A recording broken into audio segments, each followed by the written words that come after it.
Security is one of the major concerns ahead of Saturday's governorship election in Osun State. In preparation for the polls, the Inspector General of Police, Usman Alkali Baba, has deployed senior police officers for the July 16th governorship election, promising tight security for this exercise. The police and other security agencies, including the Nigeria Security and Civil Defense Corps, have also declared war on vote buyers and mapped out strategies to checkmate their activities. However, the Independent National Electoral Commission, INEC, has vowed to ensure a credible governorship election in the state. INEC Chairman Professor Mahmood Yakubu stated this on Tuesday while addressing a gathering at a stakeholders meeting in Osogbo, the state capital. He said the commission has listened to stakeholders across the board who emphasize transparency, inclusivity, and credibility of the election, as well as security and peaceful conduct of the exercise. Joining us on the show this morning as we take a look at the preparations within the state ahead of Saturday's election is Bukola Idowu, a public policy analyst and executive director, Kimpact Initiative. Good morning and welcome to the morning show. Good morning. Thank you for having me. Good morning. Thank you very much for joining us, Mr. Idowu. Well, let's ask you, what's your take generally on the Osun gubernatorial election taking place on Saturday, particularly with regard to the threat of violence? The security agencies, from the police to the FRSC to Amotekun, led by Amitolu Shitu locally, and all the other agencies, including civil defense, together, they say they are deploying 23,100 persons to man the place. Now, do you think that they are ready?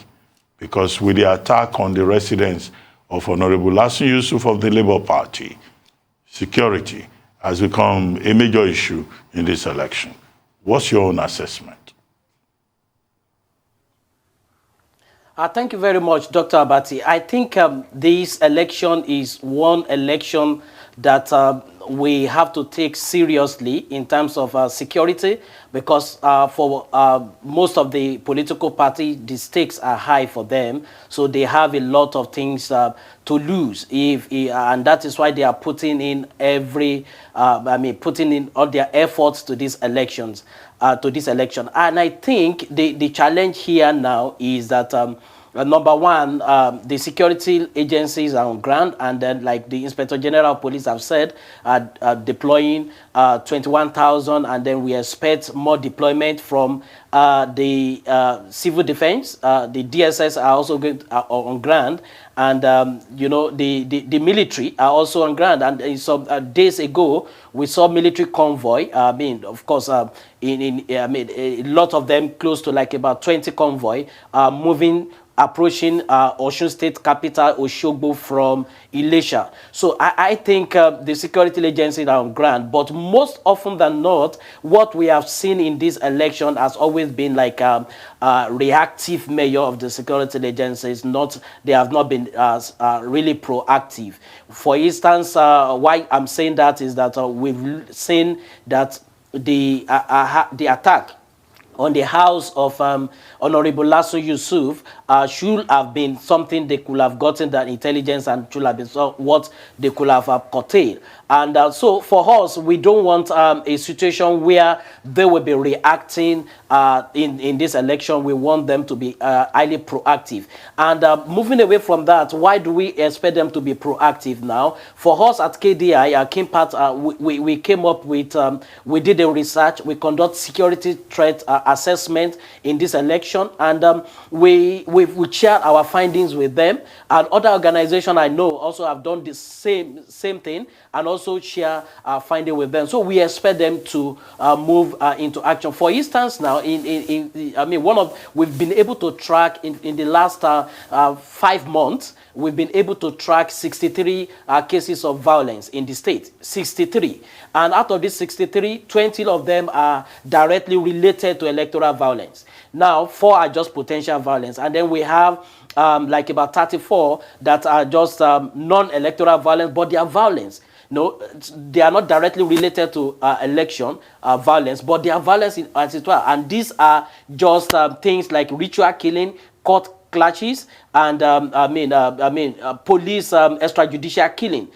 So you see, this has been the situation within Osun State. Now, again, you have also seen that in Osun State, we've had recorded deaths too, and some of these occur during some of the rallies and the party congress and then primaries and then shooting. Now, few weeks ago, you will recall that shooting took place in Elisha that even disrupted the distribution of PVC. Now, again, you also note that few months ago, the state, the Atakumosa APC chairman, that local government chairman, was assassinated. So this gives you an impression and what the feeling is like within the state, and this is where we expect the police to be to be proactive, not reactive in their own in discharge of their duties. So for us, I think the stakes are high. If you get to Osun State today,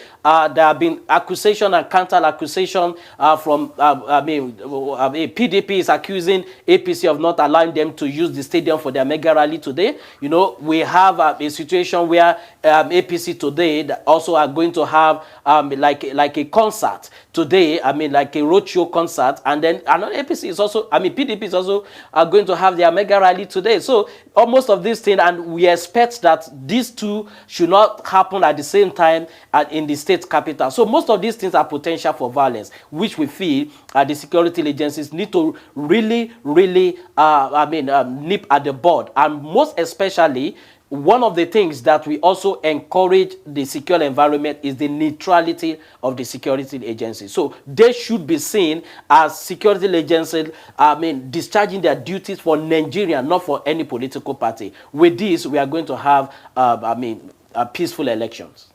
Right. You've identified some major risk factors and actors that could trigger election violence during the elections, and one of them is vote buying. You might want to just outline all the others that you identified in your report that I'm looking at. But one of them is vote buying, which we saw to our general horror in Ekiti State. That played out there, and really nothing was done. We saw that dramatic footage of EFCC storming a building and arresting people that had cash on them, but not a word about the people who supplied that cash, and not any kind of investigation to take that link right to exactly where it all originated from. How do you think that this will encourage vote buying in this election come Saturday, when there was no kind of accountability from anywhere, really? And beyond the Osun election, obviously the next election is the general election. What should be done about this scourge of vote buying? So thank you very much. I think this has been one of our greatest concern, and I must tell you, in elections, because what we have been witnessing over the years is that electoral offenders most times go scot-free. And I tell you, with our research, with what we have done in 2018, in 2019 election, we had over 1,400 electoral offenders arrested from, by all the security agents. I remember that, the military had a press conference and then talked about the number of arrests they've made. Now the police also, mentioned their own number, and then the civil defense mentioned their own number. Some that were also arrested by EFCC and ICPC. So when you put that together, there were over 1,426. But up to today, it will surprise you that nobody has been going in and out of the courts for various electoral offenders, like snatching the ballot boxes, like causing destruction of the voting process, like vote buying, and most of these people just go scot-free. And this is one of the things that is fueling them to continue, because when they can go scot-free, and that gives us concern. So in 2019, after general election, how many people have become an ex-convict is called for concern. So that is one. Number two is that when you get in Osun election in 2018, ICPC specifically, EFCC. So what happened in Ekiti was not new. EFCC and ICPC in Osun 2018 arrested people and with cash in their hands. So how many of them have been successfully prosecuted? So for us, we also have doubt with what happened in Ekiti, that arresting people and then showing them that is not what Nigerians want to see. We want to see someone who will be convicted in the court of law. We want to see somebody who will be going in and out of court because you did vote buying.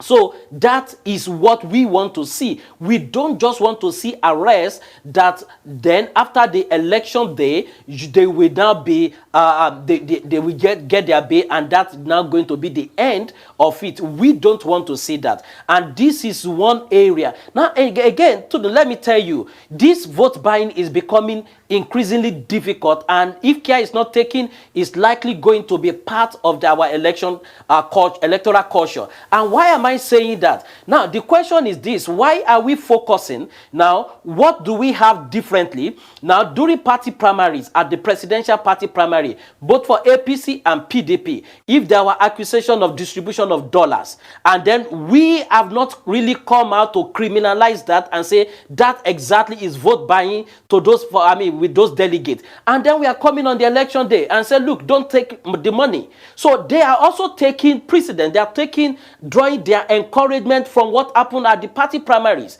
So now these people are getting encouraged. So when delegates go to Abuja for their party primary and they become rich, and then on the election day we are telling the electorate, don't collect the money. So we have to see that these there is drastic measure right from the party primary to the election day. Now, let me also tell you what is really going from our research, from our finding, what exactly is going on in Osun State. There are 3 levels of vote buying going on in Osun State, and what you are going to see on election day is just the last part, and that is just the little percentage of the vote buying that you are going to see. So what you are going to see on the election day is the retail vote buying. Now, distribution of 2,000, between 2,000 to 10,000 naira. Now, that is just the retail vote buying. But the real vote buying has been happening since a week ago. Now, number one of them is the institutional vote buying, where the politicians, the political party, the candidates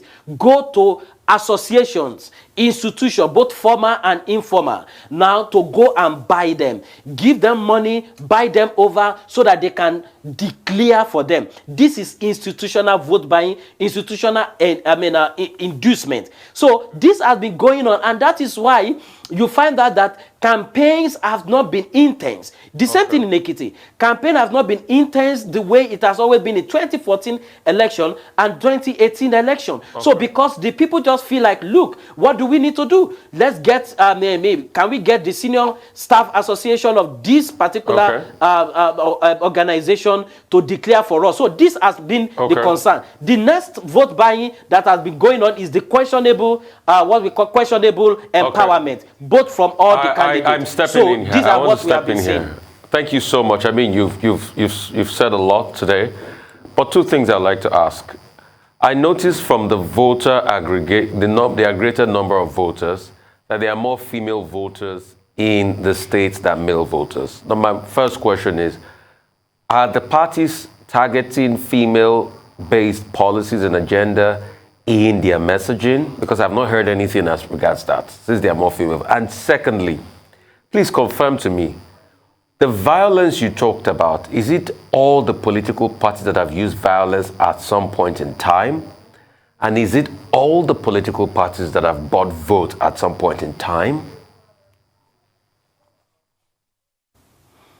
So let me start with the last question. I think you cannot exempt any political party in terms of vote buying. So the only difference is that vote buying is done in different measures, depending on their financial capacity. So if the party with a lot of financial chest and the financial capacity, so they tend to do it in a higher dimension. So, but the lesser party within their territory where they are popular and where they control, they can also they also buy votes in the little dimension, as little as 1,000 naira. So they do that, is within their capacity. So and that is why I raise concern that it could be part of our electoral culture if care is not taken. Then in the aspect of violence. So I think with what we have mapped out, violence has always been between the two leading political party in Osun State now. That is what we have seen. That I'm talking of PDP and APC. You cannot,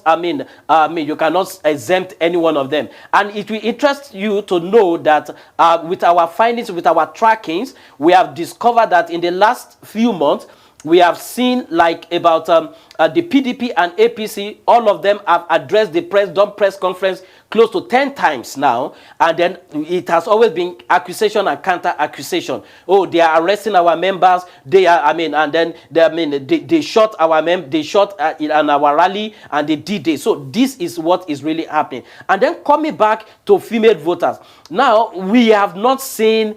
Of course, except during the debate where they talked about what they are going to do for women, but on the campaign ground and and also online tracking of their campaign speeches, we have not seen much engagement of what they are going to do for women. But we have seen them talk about it during the debate. However, this also called for concern about what we the concern we had is about how do we even have issue-based campaign? Because for some of the candidates, it has always been personality attack, whether you are brilliant or you are not brilliant, or because you are brilliant, you are not brilliant, you can't come to the debate, or this one, you are not performed well, you stole my mind. So these have been what whipping sentiment, but we want to see issue-based campaign. If not because of some of the debate we would not have seen people itemizing what they want to do. As I'm talking to you, an average, if you put like about 10 voters down, now I can tell you 8 of the 10 voters have not even seen or heard about the manifesto of some of these political parties. So these are some of the issues we have around these elections. Well, I appreciate it if you can answer this final question in less than a minute. And it has to do with voter turnout. INEC tells us that about 1.947 million people were registered, but only about 1.479 million have collected their, PVCs. And now you have about 476,000 persons not collecting their PVCs. So that is okay. The data is out there on the screen. So there's concern that, yes, whereas 76% of registered voters have collected their VCCs, there may still be the problem of poor voter turnout in the 30 local government areas and 332 wards. What do you think, briefly?